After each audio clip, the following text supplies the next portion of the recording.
Guys, welcome to another episode of Total Car Reviews. I'm currently on the golf course, but I'll be going home very shortly after I've got that ball in this hole. Just to film another video for you. So, see you shortly. Goodbye.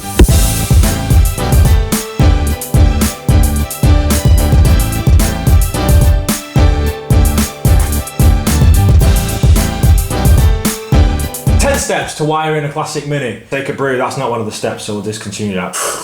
Oh, God, that's hot. First step, worship this book. Second step, have the internet. Third step, patience is key. Fourth step, you need a multimeter when it comes to connecting. Fifth step, I'm just gonna make these steps up as I go along. First of all, you need to get this book. Let's go to wiring Loom page. You'll look at this and you'll see there is stuff going on everywhere. If you can't do that and your eyes are bad and you type it on Google, first of all, this is quite a key thing to have because it says the colours. Look at the beautifulness. Sorry, just look at the beautifulness that somebody has created. It's a bit pixelated. You can gauge it. What you need is oil of cables, and you can pretty much work it out. I've worked out that my milkshake, that these go to the rear lights. Now, because I've got Mark 1 rear lights, it doesn't really add up. That, to me, looks like a grounding point. I just don't know where it goes. What the hell is that? We're not going to figure this out without a lot of time and patience. I think that, when I said it, don't know where it goes, I think that is a positive and negative, or a live and neutral that goes to the interior light. That goes to the fuel sender system. This is just a guess, by the way. I've not actually read it yet. That is just an earth, I think. And then this, what I believe, goes all the way to the front. I could have it totally in reverse, but there's a bung there, so that's what makes me think that. So we're gonna dive in and carry on this. I'm gonna read all about cables, as if I don't do that enough on a day-to-day basis with my day job, of course, being a spark electrician. There'll be a lot of head scratching in this one. Episode 2, installing the Loom. Let's get on with it.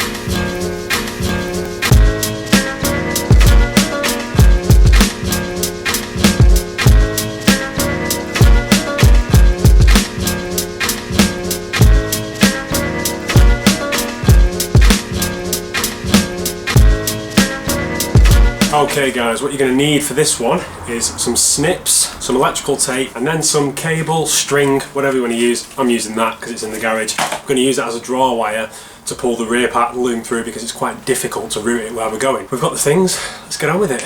Now when it comes to using this, you want to fold the end over, just so it's a bit easier to route, because with a sharp end it can probably get caught on the areas that we're going to go through. So we're going to route this up here, we're going to aim to come from here, and the route you get to that is by coming up through the boot, well, behind the petrol tank.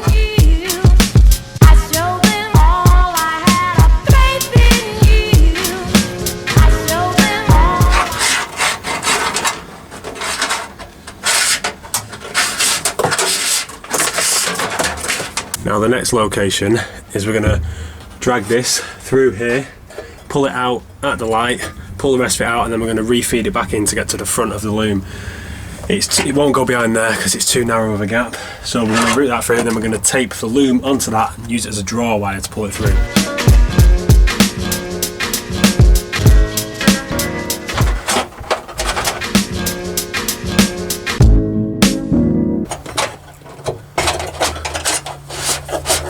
Let's pull this out here. Make sure it's not snagged anywhere.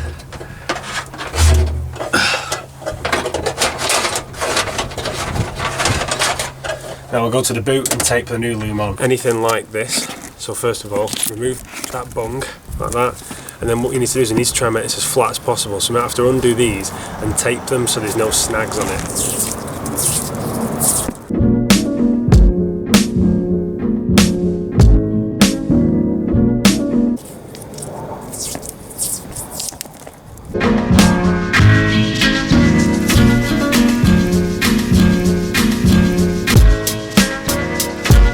Just keep repeating this step so it follows suit, so you've got no bits sticking off to snag, because the idea is that's going to have to pull smooth through there. Snips, get your draw wire, cut it off the drum, grab your wiring loom and tape it. Now rather than taping it as a bulk like that, you might be best trying to stagger them, but we'll give it a go as a bulk first. Don't just tape the end on like that because it will come off. Pull a bit back, tape it quite far down, tape the first part on. Now you do want to put quite a bit on this because if it comes off, it's just going to take more time to do it. Don't do the amateur mistake of taping the end of the cable on like that, because then when you pull it, you'll get a loop and it'll just pull off and do the opposite. It needs to be going with the flow of the cable.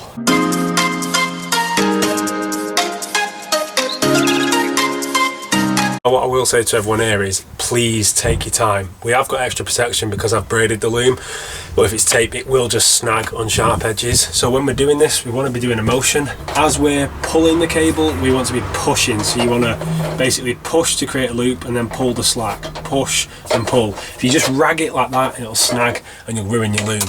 Yes, this will be frustrating. There may be a lot of swearing and effing and jeffing off camera, but other than that, we're just going to chill. We're going to take our time and make sure it goes in correct, and that is the way to do this.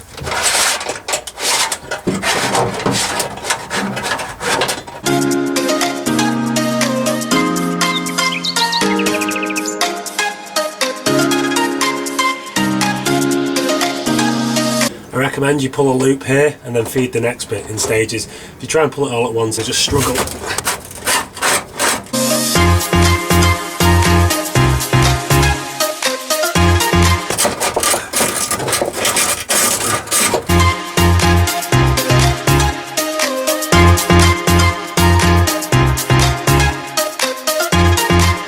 Pull it all out here.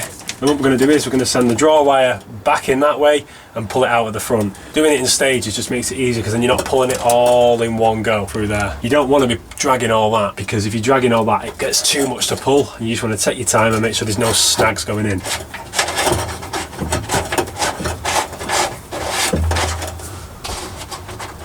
For anyone that can't cross-reference what's going on, this is the front car, this is the windscreen, and this is the top corner. So we need to feel for that cable.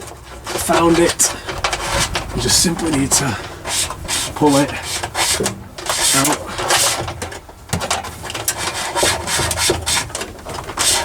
and begin to feed the loom in.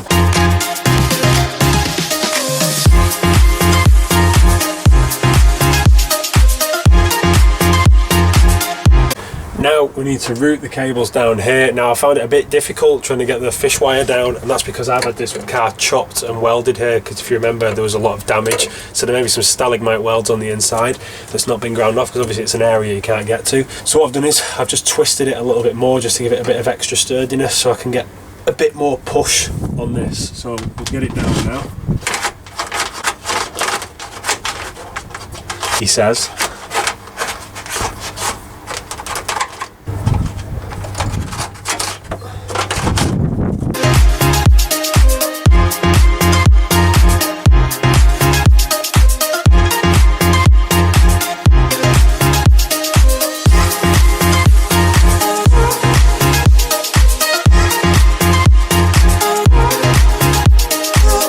So guys, I've got the loom down the pillar, and when I said can you take it easy and steady, if you just look at this, let me zoom in a bit on that, you can see how ragged and scuffed things get, but luckily for me I've not damaged any of the cables.